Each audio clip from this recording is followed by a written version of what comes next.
அனைவருக்கும் இனிய மாலை வணக்கம். இன்றைக்கி என்ன நீங்கள் பார்க்க போகிறீங்க அப்படின்னு சொல்லி பார்த்தீங்கன்னா, ரசிகர்களுக்கு விருந்து படைக்கக்கூடிய ஆட்டமான ஐபிஎல் மேட்டில் பஞ்சாப் பெங்களூர் 2 பேரும் இறுதிப் போட்டி வரைக்கும் போயிருக்கிறாங்க. இன்றைக்கி ஆட்டம் வந்து சுவாரஸ்யமாக இருக்கும்.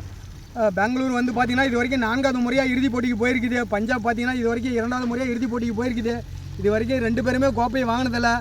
அதே மாதிரி விராட் கோலி பார்த்திங்கன்னா எந்த அளவுக்கு கோப்பை வாங்கணுமோ எந்த அளவுக்கு போகணுமோ அந்த அளவுக்கு போவார். 300 ரன் சேஸ் கூட போவார். பஞ்சாப் சிரேஸ் ஐயர் சாதாரணமாக எடை போடக்கூடாது. சமீபமாக ஒரு 2-3 மேட்ச்சில் பிளே ஆஃப் சுற்று. போன மேட்ச் மும்பை கூட அருமையாக இப்போ சிரேஸ் ஐயர் சூப்பராக விளாண்டாரு. அவரையும் சர்வசாமாமல் எடை போடக்கூடாது. போனதாக கொல்கத்தாவில் இருந்தப்போ அவர் கோப்பையை வாங்கி கொடுத்தாரு கொல்கத்தாவுக்கோசரம். இந்ததாக பஞ்சாப் கேப்டன்ஷிப் அருமையாக பண்ணி தன்னுடைய டீமை வந்து இறுதி போட்டு வரைக்கும் அழைச்சிட்டு வந்திருக்கிறாரு. போட்டி இது வரைக்கும் 2 பேருமே கோப்பையை வாங்கினதில்ல. நான் ஏற்கனவே உங்களுக்கு பேட்டியில் சொல்லியிருக்கிறேன், இது வரைக்கும் வாங்கான டீம் தான் இந்த முதல் முறையாக ஐபிஎல் கோப்பையை வாங்கணும்னு சொல்லிட்டு. அதே மாதிரி பஞ்சாப் பெங்களூர் 2 பேருமே இறுதி போட்டிக்கு போய் நிற்கிறாங்க.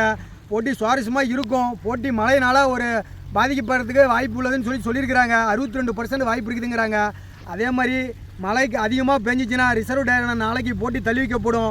குறைஞ்சபட்சம் ஒரு 5 ஓவர்களாவது அனுமதிக்கு மாதிரி சொல்லியிருக்கிறாங்க.